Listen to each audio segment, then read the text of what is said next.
Spirit মানে হচ্ছে বাতাস, আক্ষরিক করতে। এটাকে জার্মান ভাষা বলে গাইস্ট, যেটাকে ইংরেজি গোস্টের কাছাকাছি। তিনি প্রাণ ত্যাগ করেছেন, কি বলে আমরা, he gave up the ghost, প্রাণের প্রাণবায়ু, এটাকে আত্মা বলা হয়। জার্মান ভাষা আত্মেন মানে হচ্ছে টু ব্রিথ, আত্মা মানে হচ্ছে বাতাস, ভারতীয় শব্দ। আমরা আত্মা মানে এটাকে স্পিরিট বানাইছি।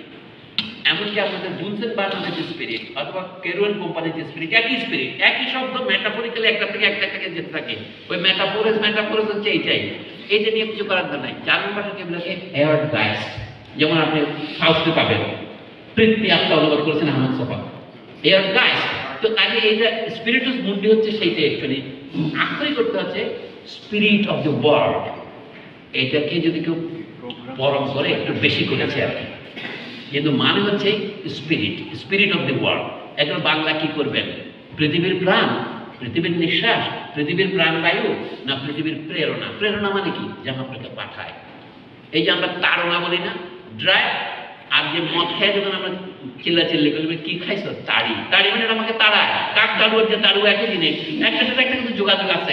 আপনি কোন জায়গায় কোনটা লাগাবেন, এটা হচ্ছে আসল কথা।